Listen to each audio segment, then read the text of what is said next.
Olá, essa é a nossa aula de número 21 do nosso curso de Física Matemática.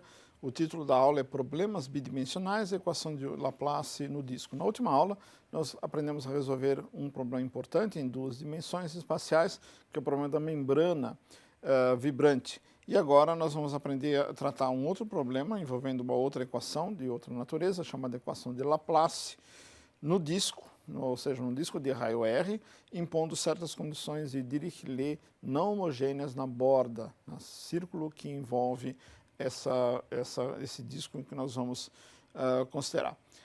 Esse é o nosso plano da aula. Primeiro nós vamos descrever o problema que nós estamos considerando, depois nós vamos iniciar a resolução desse problema pelo método de separação de variáveis, mais uma vez. Depois nós vamos encontrar a solução geral do nosso problema utilizando o princípio de sobreposição e depois nós vamos fazer algumas manipulações na solução que nós obtivermos de modo a reescrevê-la numa forma de uma equação de uma integral. Isso envolve deduzir uma fórmula muito importante chamada fórmula de Poisson e depois vamos discutir as virtudes dessa fórmula de Poisson para na discussão de propriedades qualitativas da nossa solução e generalizações da própria solução. Nessa aula nós vamos discutir a solução da equação de Laplace no interior de um disco de raio R sob condições de Dirichlet não homogêneas na fronteira. No que consiste a equação de Laplace? A equação de Laplace é essa equação que vocês aqui veem, Laplaciano de U igual a zero. Esse é o nome que se dá para a equação de Laplace, aliás, em qualquer dimensão, seja em uma, duas, três dimensões, sempre que nós tivermos um problema de resolver essa equação, ela é chamada de equação de Laplace. Esse símbolo que aqui aparece é o chamado operador Laplaciano. E já vamos especificá-lo, inclusive, no nosso contexto. E o problema que nós estamos querendo considerar envolve a equação de Laplace em duas dimensões e, mais especificamente ainda, dentro de um disco. Já vamos esclarecer isso. Note-se que trata-se de uma equação linear e homogênea, o lado direito é igualado a zero, de segunda ordem, porque o Laplaciano envolve, no máximo, derivadas segundas em relação às coordenadas, isso é bem claro em coordenadas cartesianas. E essa equação aparece em muitos problemas da física, como na eletrostática, na mecânica dos fluidos, na teoria da difusão de calor e vários outros problemas, ou várias outras áreas da física. Ela surge também de maneira importante na matemática, a saber, no estudo de funções analíticas de uma variável complexa. Se vocês tiverem uma função analítica de uma variável complexa, tanto a sua parte real quanto a parte imaginária satisfazem esta equação que está descrita aqui, daí a importância e a relevância dela. Bom, vamos agora considerar mais especificamente o nosso problema. Imagine que vocês tenham no plano um disco de raio R, como indicado aqui em verde. Nós desejamos impor que nesse círculo que limita o nosso disco, a função U, que satisfaz a equação de Laplace, não seja qualquer coisa, ela seja dada por uma certa função especificada. Esse é o problema que nós queremos resolver, encontrar soluções da equação de Laplace no interior do disco e de sorte que na fronteira ela assuma uma função, um certo valor dado. Aos poucos nós vamos tornar esse problema um pouco mais preciso, mas muito importante para que nós o façamos é tentar descrever esse problema em termos de coordenadas polares no plano. Como é evidente pelo desenho, usar coordenadas cartesianas não é muito adequado nesse caso, muito mais interessante é usar coordenadas polares, por isso deixe-me gastar algum tempo fazendo uma descrição do que são esse sistema de coordenadas. No sistema de coordenadas, os pontos do interior do disco são descritos por duas variáveis, r e θ, r sendo um número que passeia entre 0 e r maiúsculo é o raio do disco, e θ sendo um ângulo que passeia entre menos π e mais π. E elas são definidas de acordo com o seguinte esquema. Aqui vocês veem reproduzido o nosso disco de raio R é o raio desse disco, aqui O é o centro do disco. E se nós colocarmos o sistema de coordenadas cartesianas x, y, que aí estão indicados, se eu tomar qualquer ponto P, eu posso descrever as coordenadas desse ponto por x e y. Claro. No entanto, é muito mais interessante usar outras variáveis, as variáveis R e θ, que eu já mencionei. R sendo a distância da origem até o ponto P, e θ sendo esse ângulo medido a partir do eixo x positivo, que é feito por essa linha que conecta o ponto O com o ponto P.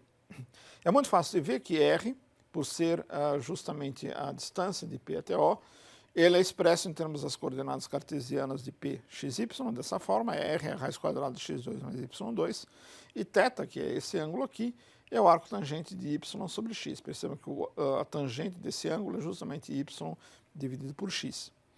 Respectivamente, a gente pode escrever x e y em termos de r e θ. X é r vezes o cosseno θ, esse comprimento vezes o cosseno do ângulo, que projeta na horizontal, ou y é r vezes seno de θ, como vocês veem aí escritos também. Essas duas expressões, então, permitem escrever r e θ em termos de coordenadas cartesianas x e y, ou vice-versa, permite escrever as coordenadas cartesianas x e y de um ponto qualquer dentro do círculo, em termos das coordenadas polares, r e θ. Dentro do disco, é claro, evidente que r está limitado ao valor R maiúsculo. Esse R pequeno, o raio, varia entre 0 e o raio do disco, que é R maiúsculo. Pois bem, nós sabemos que em coordenadas cartesianas, o operador laplaciano é dado por essa expressão, que aí está, é a soma das derivadas segundas em relação a x e y. Como nós estamos tentando fazer tudo em coordenadas polares, é interessante a gente expressar esse mesmo operador usando coordenadas polares, r e θ. Isso pode ser feito, e o resultado é essa expressão que vocês aqui veem. Se vocês usarem coordenadas polares, o laplaciano se expressa dessa maneira. 1 sobre a derivada segunda em relação à variável r, mais 1 sobre r, derivada primeira em relação a r, e depois 1 sobre r2, derivada segunda em relação a θ. É uma expressão diferente, como vocês veem, da expressão em coordenadas cartesianas. Eu não vou demonstrar para vocês com todos os detalhes como é que se mostra isso. Há várias maneiras de mostrar. A mais pedestre, no entanto, eu vou indicar para vocês, que consiste no seguinte. Se vocês usarem a regra da cadeia, então a derivação em relação a x é dada por dr dx ddr mais dθ dx ddθ. E, analogamente, a derivada parcial em relação a y pode ser escrita como dr dy ddr mais dθ dy ddθ. Agora, vejam, nós sabemos calcular essas derivadas parciais que aparecem aqui de r e θ em termos de x e y, porque nós temos fórmulas explícitas que dão r e θ em função de x e y. Então, é só ter o trabalho de calcular essas derivadas, o que pode ser feito numa tarde chuvosa, por exemplo, e vocês fazem essa conta, colocam aqui, e tem as derivadas primeiras de x e y, as derivadas parciais primeiras de x e y, expressas diretamente em termos de coordenadas polares. Notem, no entanto, que no laplaciano aparecem as derivadas segundas. As derivadas segundas em relação a x e y são simplesmente o quadrado disso aqui, quer dizer, esses operadores aplicados a si mesmo uma vez. Então, além de fazer essa conta, vocês têm que fazer calcular o quadrado desses operadores, o quadrado desse, aplicar ele sobre si mesmo, e aí depois de algumas continhas, talvez uma outra tarde chuvosa, vocês chegam nessa expressão que aqui está, que fornece o laplaciano escrito em coordenadas polares diretamente. Bom, isso posto, né, deixa eu fazer mais uma mudança. A nossa função que nós queremos encontrar é uma função de x e y, a gente chama de u de x e y. Ela representa a solução da equação de Laplace que nós estamos procurando. X e y, no entanto, em coordenadas polares se escrevem assim, x é r cosseno θ e y é r seno θ. Deixa eu chamar essa função de v de r e θ, já que é uma função escrita assim, dependente de r e θ. Notem que é igualmente a mesma coisa, eles representam a mesma grandeza física, por exemplo, um potencial elétrico ou algo similar, apenas a gente usa variáveis diferentes para descrever. A equação de Laplace fica laplaciano de v igual a zero e, portanto, ela assume essa forma que vocês aqui veem, onde surge aqui a derivada segunda de v em relação a r, surge a derivada primeira de v em relação a r e a derivada segunda de v em relação a θ. Percebam também o aparecimento desses fatores, 1 sobre R2 e 1 sobre R, multiplicando os termos. Trata-se, como sempre, de uma equação de segunda ordem, envolvendo R e θ, há inclusive um termo adicional novo, que contém uma primeira derivada em relação a R, coisa que não ocorria quando a gente utilizava coordenadas cartesianas. Mas não faz mal, essa forma para muitos propósitos é mais apropriada do que a forma anterior, Laplaciano de u igual a zero, Laplaciano escrito em coordenadas cartesianas. Fisicamente é a mesma coisa, matematicamente também, desde que nós façamos a transição corretamente entre coordenadas cartesianas e polares e vice-versa. Agora notem que com isso a gente pode expressar de maneira mais precisa o que nós queremos impor como condições de contorno. As condições de contorno consistem no seguinte: se eu considerar o raio do disco, o raio em que a variável r pequena assume o valor r grande, o que nós queremos impor é que nesse raio, nesse círculo que descreve os limites da fronteira do nosso círculo, a função v de r θ, a gente quer que ela assuma um valor f de θ, onde f é uma função fixa, isso para todos os valores de θ. Então, nós estamos fixando dessa maneira uma condição na qual a função v, nos limites do sistema, ou seja, quando a variável r assume o valor r maiúsculo, ela é dada por uma certa função f fornecida do nosso problema. Nós vamos aos poucos, no entanto, impor algumas condições adicionais a respeito de f. Uma delas que é óbvia é que nós desejamos que essa função seja periódica de período 2π. Aliás, aqui eu queria chamar a atenção de vocês em um ponto muito importante, que é o seguinte. Deixa eu voltar algumas transparências atrás. Nessa descrição que aqui está, nós temos um ponto P de coordenadas polares R e θ, e percebam o seguinte fato muito importante. Se eu pego esse ponto P e dou uma volta de 2π, fixo o R maiúsculo, o R minúsculo, e faço a variável θ variar de θ até θ2π, eu dou uma volta, mas volto exatamente na mesma posição. Ora, isso significa dizer que a nossa solução, a nossa função v, tem que ser uma função periódica de período 2π, porque quando passeio com a variável θ e acrescento θ mais 2π, eu volto para o mesmo ponto, e, portanto, a função v tem que assumir o mesmo valor. Por causa disso, nós estamos procurando soluções desta equação que aqui estão, que satisfaçam duas condições. Primeiro, a função v em r minúsculo igual a r maiúsculo assume um valor dado, uma certa função f de θ. E segundo, a gente deseja também que essa solução seja periódica na variável θ. Isso é muito importante, porque vai ser utilizado, vai ser imposto de maneira muito relevante no que segue, essa condição de periodicidade. É como se fosse uma condição de contorno extra, se vocês quiserem, isso aqui é uma condição de contorno. Periodicidade não é exatamente uma condição de contorno, mas algo similar que é importante considerar. Muito bem, então nossa tarefa é encontrar soluções desta equação que aqui está, que é a equação de Laplace, impondo essas coisas todas, impondo esta condição de contorno mais a periodicidade em relação à variável θ. E nossa tarefa, então, é resolver essa equação. Como é que a gente resolve? A gente aplica mais uma vez um método que nós já utilizamos em diversos outros problemas, em vários outros problemas, que é o método de separação de variáveis. Nós procuramos uma solução particular desta equação, da equação de Laplace, aqui está ela, que seja na forma de um produto de uma função que só depende de R, eu vou chamar essa função de E, por uma função que só depende de θ, eu vou chamar essa função de θ maiúsculo. Aqui está o θ maiúsculo de θ minúsculo. E, muito bem, substituindo, então, esta forma da solução na equação de Laplace, a gente chega nessa expressão que está aqui embaixo. Aqui, no primeiro termo, a gente tem a derivada segunda de v em relação a r. Essa derivada segunda vai incidir apenas na função e produzir a derivada segunda de e vezes θ, que não é diferenciável por r. O segundo termo é 1 sobre r vezes dv de r. E como toda dependência em r está aqui, vai aparecer aqui apenas a derivada de e em relação a r, a primeira derivada, vezes θ.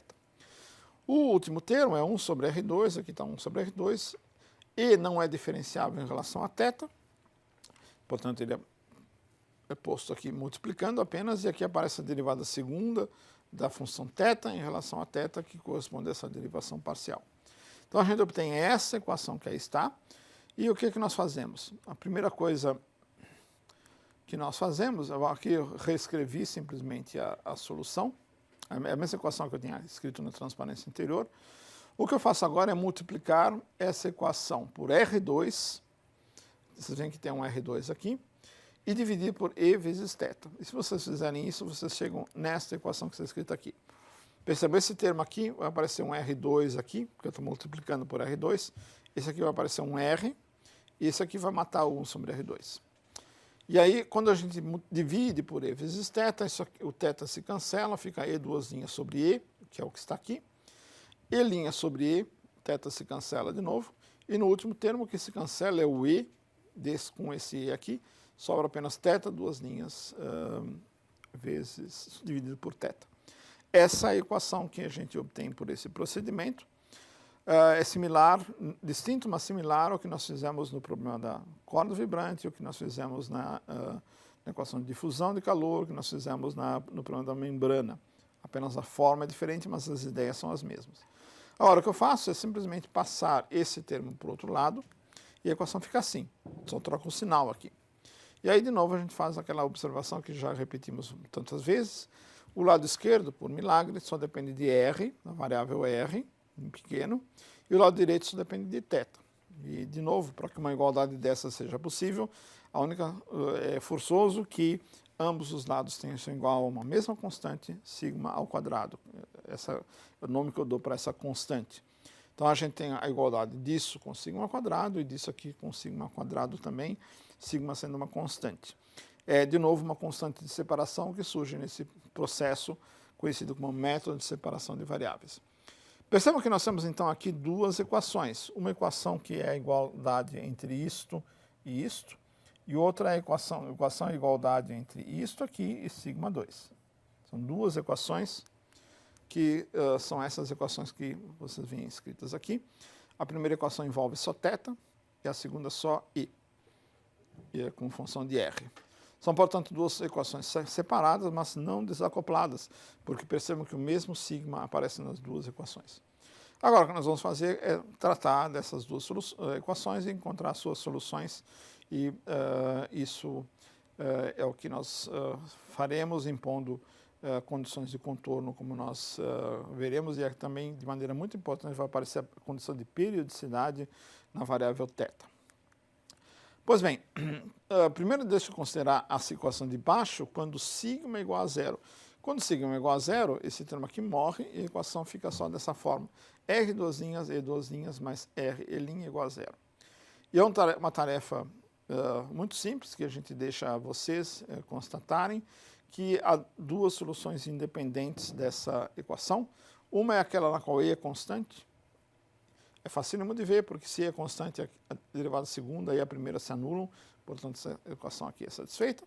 Outra solução é a solução E de R igual ao logaritmo de R. É muito fácil de ver que o logaritmo de R, essa solução, a equação também é satisfeita. Vejamos, a primeira derivada do logaritmo é 1 sobre R, mata esse R aqui, isso aqui fica 1. E a derivada a segunda do logaritmo é a derivada de 1 sobre R, que é menos 1 sobre R2. Cancela o R2, fica menos 1 aqui na frente, menos 1 mais 1 igual a zero.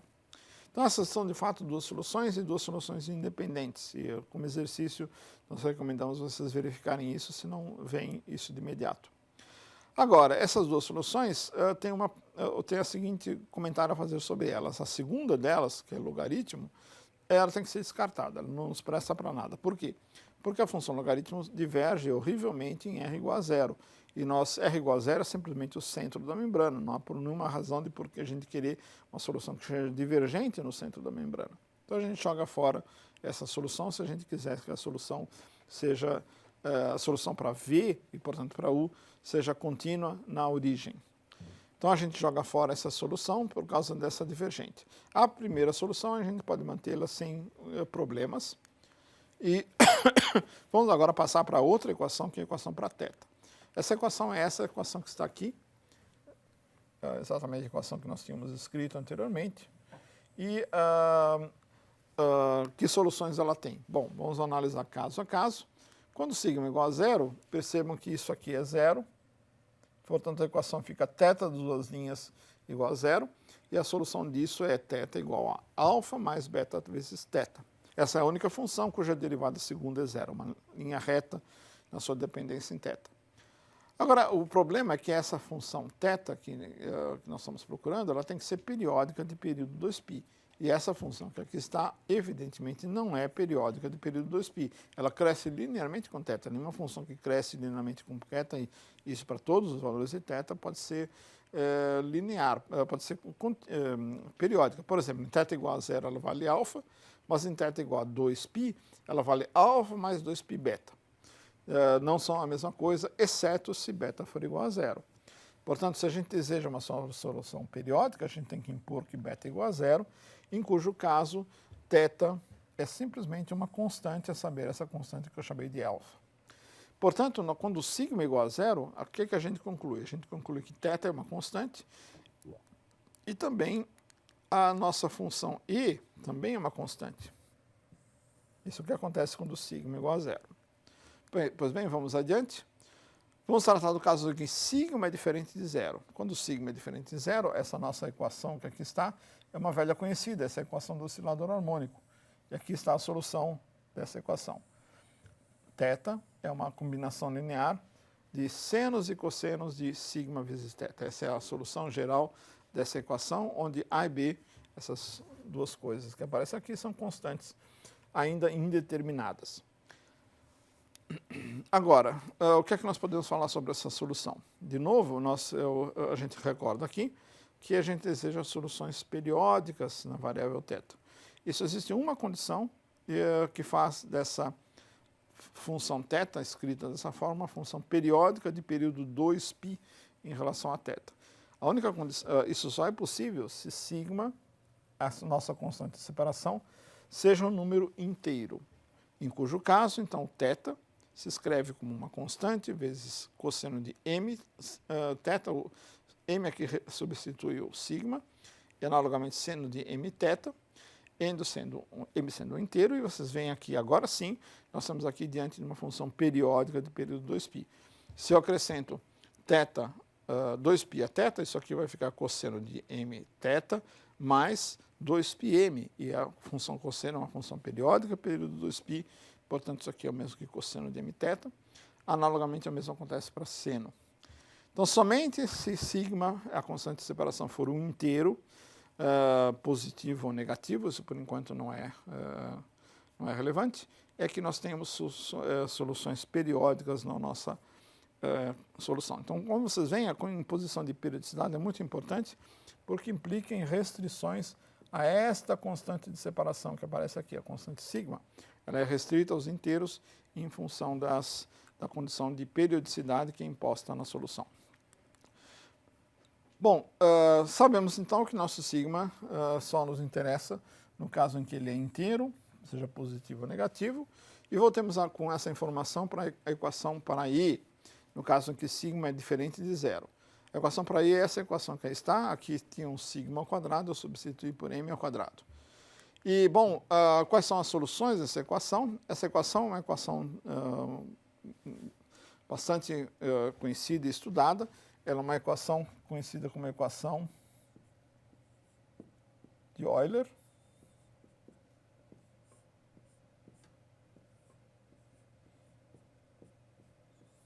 Nós vamos discutir esse tipo de equação numa lista de exercícios proximamente.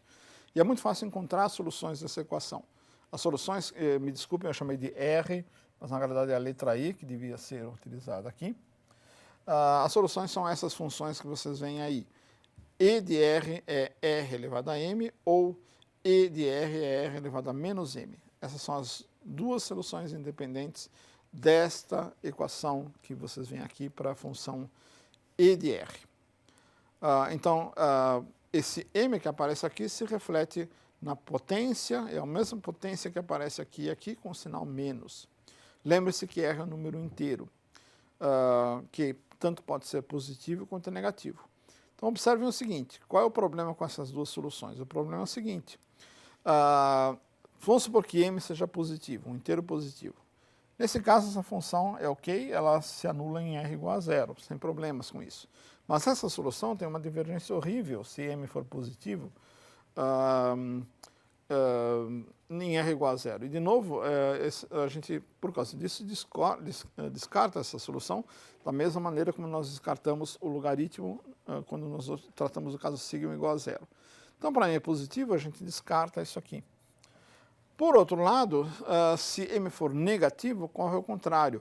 Se M for negativo, isso aqui é bem comportado na origem, mas essa solução para M negativo diverge na origem. Então, sempre uma ou outra solução tem que ser jogada fora, quer a solução com M positivo, quer a solução com M negativo, só sobra uma solução que realmente é bem comportada e não divergente quando R é igual a zero. Como eu disse, como exercício, a gente sugere que vocês provem que essas duas funções que aqui estão são, de fato, soluções da nossa equação diferencial. Mas agora, seguindo nossas considerações sobre o fato de que sempre uma das duas soluções, aquela especificamente que tem uma potência negativa, ela é divergente, a gente pode, por isso, se restringir juntando as coisas, as soluções da forma R elevado a M. E agora, juntando as soluções que nós tínhamos, multiplicando uma função que só depende de R por uma função que só depende de θ, nós vemos que a solução particular que nós procurávamos tem essa forma que vocês aqui veem. Aqui está a forma que nós determinamos para a função θ, aqui é a forma que nós determinamos para a função E. Essa é a única solução não divergente em R igual a zero, para M iguais a 0, 1, 2, 3 e assim por diante. Para M igual a zero, vejam que isso aqui dá 1, isso aqui dá uma constante, e, portanto, V é uma constante, não tem problema, essa é uma possível solução de qualquer maneira, nós já tínhamos visto isso, no caso sigma igual a zero. Nos outros casos, M igual a 1, 2, 3, etc., nós temos as soluções que nós já consideramos e nenhuma dessas soluções é divergente. Nós simplesmente descartamos as soluções não mal comportadas em R igual a zero. De novo, então, o que nós fazemos é agora evocar o princípio de sobreposição e, como essas soluções aqui são as soluções particulares, que satisfazem as condições de periodicidade, nós temos que ver, de maneira geral, a solução mais geral ela é dada pela soma de todas as possíveis soluções que nós encontramos, e, portanto, a gente obtém essa fórmula para uma solução mais geral. Chama a atenção que essas constantes que aqui aparecem podem ser dependentes de M, né, exatamente como nós já fizemos em vezes anteriores. Então, essa é uma solução mais geral da equação de Laplace. Ela é satisfeita por essa equação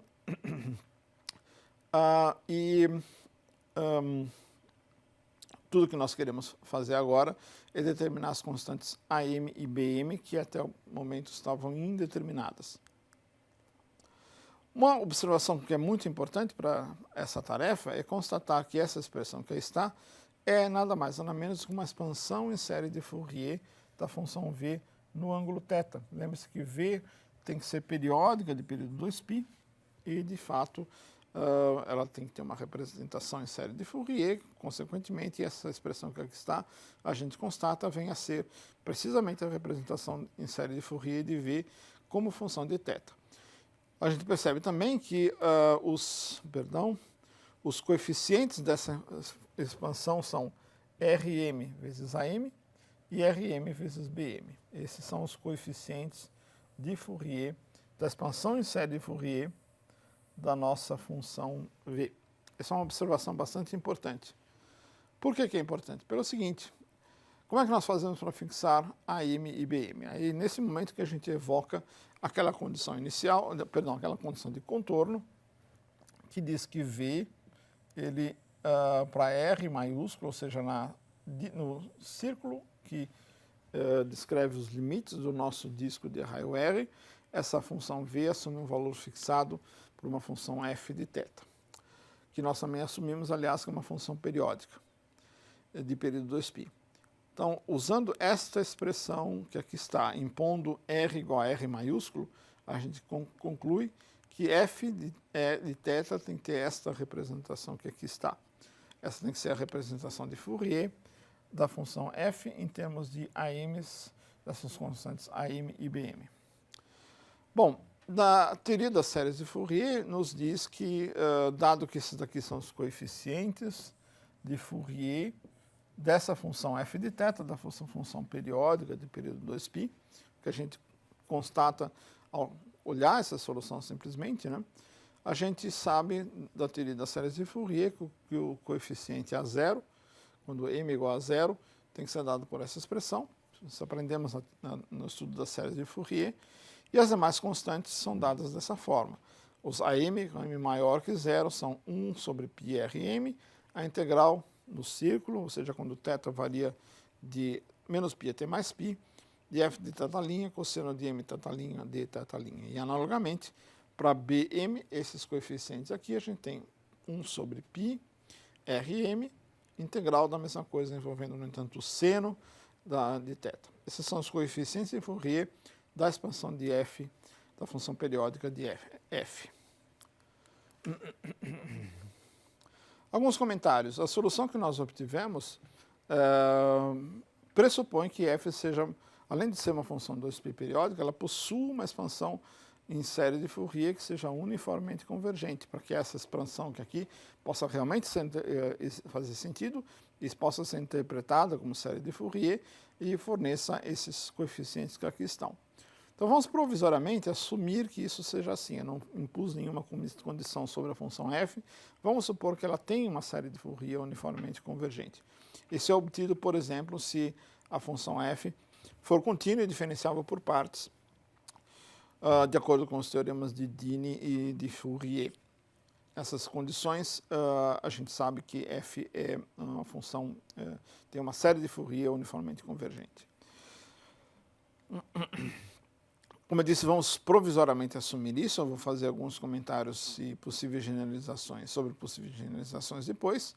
E o que eu quero fazer agora, no entanto, é pegar essa nossa solução que nós obtivemos aqui, esta solução, com os AM e BMs dados em termos dessas expressões, em termos de integrais envolvendo a função f, e quero reescrever essa expressão, esta expressão aqui, essa série, que dá a solução do nosso problema, vê a solução do nosso problema, de uma maneira diferente dessas aqui. Isso aqui envolve uma série infinita. Eu quero fazer uso destas integrais aqui para escrever aquele v em termos de uma única integral. Então vem agora uma série de malabarismos que vão ser feitos naquela solução para obter algo mais palatável. E o ponto todo é o seguinte: se eu pego a nossa solução para v e substituo os AMs e os BMs pelas expressões que nós obtivemos antes, ou seja, por essas integrais aqui, se eu pego isso e coloco naquela série, vocês facilmente veem que a gente pode escrever a série dessa maneira, escrevendo como as integrais de f, de θ, aqui vocês veem, isso aqui é o termo A0 da série, e os outros termos estão escritos aqui também. Aqui a integral de f de θ cosseno de m θ' sobre RAM, esse é o AM, e a integral de f de θ f de θ', seno de m θ', dividido por RAM, esse era o nosso BM. O que eu fiz foi inserir dentro daquela somatória, aqui está a somatória, e trocar a integral pelas séries. O que vocês sabem, aprenderam, é sempre possível uma série de Fourier, seja ela uniformemente convergente ou não. Então a gente tem essa expressão, até agora não tem nada de especial nela, mas já terá, que é simplesmente uma maneira de reescrever a expressão em série da série para a função v, só que colocando a integral antes, observem também que aparece aqui explicitamente a função f de θ. Pois bem, a primeira coisa que faz essa expressão interessante é que aqui aparece uma combinação do tipo cosseno de um ângulo, cosseno de um outro ângulo, mais seno de um ângulo, seno de um ângulo, seno de outro ângulo.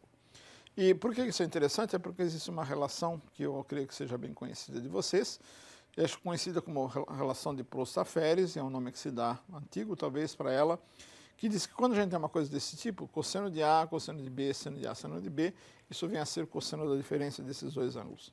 Então eu posso usar essa relação aqui, nesta expressão, e escrever esse termo como cosseno desse ângulo menos este. E isso é exatamente o que vocês veem aqui. A mesma expressão que estava antes, onde aparece a primeira integral e as demais integrais envolvendo esta somatória que aqui está. Pois bem, agora isso simplificou um pouco as coisas, como vocês veem, mas ainda não o suficiente. A grande simplificação vem agora. É porque essas somas que estão escritas aqui, essas somas infinitas, elas são calculáveis exatamente. Deixa eu mostrar a vocês como é que isso é feito. O ponto todo é que a gente pode usar aquela famosa fórmula de Euler e escrever cosseno de um ângulo como sendo 1 meio de e elevado a i, esse ângulo, mais e elevado a menos i vezes esse ângulo. É uma fórmula que vocês certamente conhecem, uma das fórmulas mais importantes da física, da matemática, essa fórmula obtida por Euler. Mas com isso, vejam que aquela somatória que nós tínhamos na expressão anterior, esta aqui, se escreve como soma, uma soma de dois termos, uma envolvendo essa soma aqui, que é isso, tem o R sobre R maiúsculo elevado a M, e aqui também tem E elevado a I, uma coisa elevada a M, certo? Colocando isso aqui, esse primeiro termo vira isso, esse segundo termo vira isso. A diferença é um sinal menos aqui dentro da exponencial. Pois bem, acontece que essas duas séries aqui são muito bem conhecidas. Elas são progressões geométricas com razão R sobre R maiúsculo, E elevado a mais ou menos I θ menos θ'. Percebem? Isso aqui é exatamente o que nós temos, uma série de uma PG, de uma progressão geométrica com esta razão que está indicada aqui. E a gente sabe somar essas séries, o resultado é isso daí, essa somatória infinita. Na realidade é algo muito simples, é simplesmente essa expressão, quer para o sinal positivo, quer para o sinal negativo. Então a gente consegue determinar aquela série. A gente recomenda como exercício fazer essa conta, mas é muito simples. Basta lembrar a fórmula de uma progressão geométrica e inserindo isso de volta naquela equação. Deixa eu lembrar qual é a equação, é esta aqui. A gente percebe que essa somatória aqui é algo muito simples de se expressar.